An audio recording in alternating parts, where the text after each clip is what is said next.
அண்ணன் உள்ளிட்ட அனைவருக்கும் என்னுடைய பணிவான வணக்கங்கள்.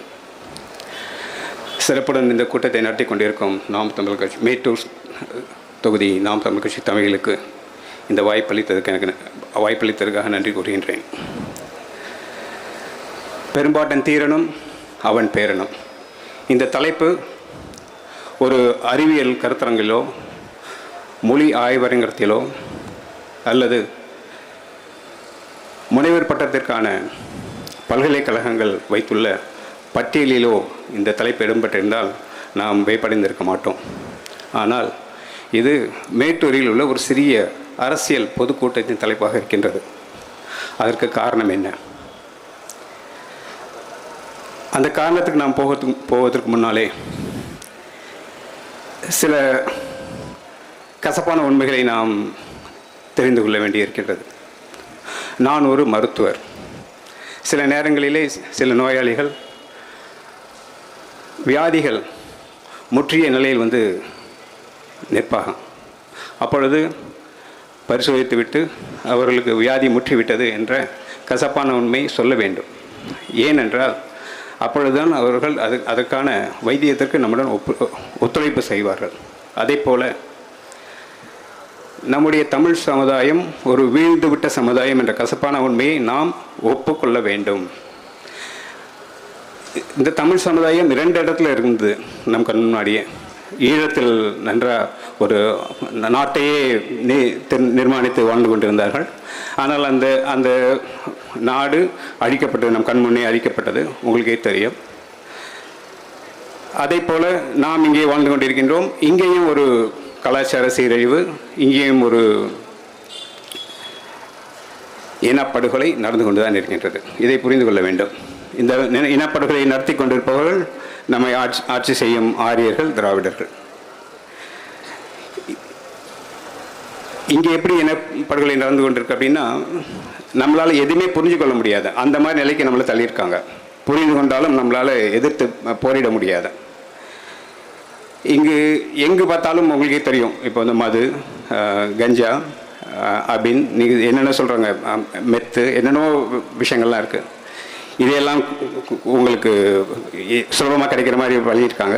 அப்புறம் சினிமா கவர்ச்சின்னு நம்ம இவ்வளோ நாள் பேசிட்டு இருந்தோம். அது எவ்வளோ பெரிய தாக்கத்தை ஏற்படுத்தியிருக்கின்றது இப்போ சமீபத்தில் நம்ம உணர்ந்தோம். ஒரு நடிகர் கட்சி ஆரம்பித்தார். அதில் அவர் பார்க்க போய் 41 பேர் நசுங்கி இறந்தார்கள். ஒரு மிகப்பெரிய அவமானம் நம் இனத்திற்கு. இருந்தாலும் அது நம்ம ஒப்புக்கொள்ள தான் வேணும். நம்ம ஒரு வீழ்ந்துவிட்ட சமுதாயமாக ஆகிவிட்டோம் என்று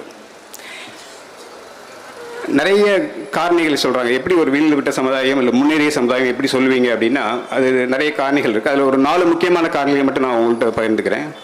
எந்த சமுதாயத்தின் மொழி அழிக்கப்பட்டதோ அது வீழ்ந்துவிட்ட சமுதாயம். அதே போல்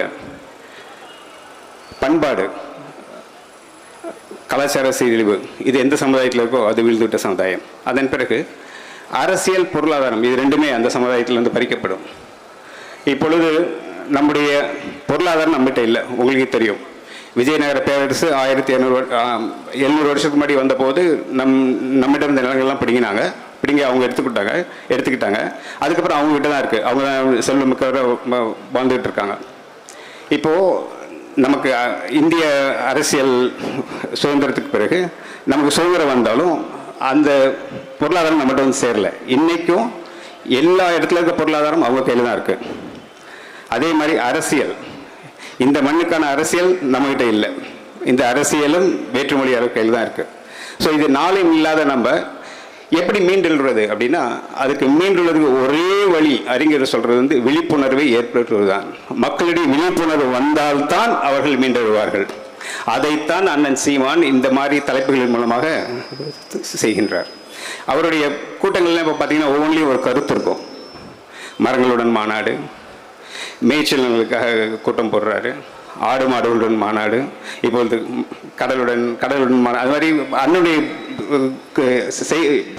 எல்லா செய்தியுமே மக்களுடைய விழிப்புணர்வை ஏற்படுத்துன்றதுக்காக தான் அவர் பண்ணிகிட்ருக்காரு. இதைத்தான் நீங்கள் பெரும்பாட்டனின் பேரங்களாக நீங்களும் பேரங்கள் தான்.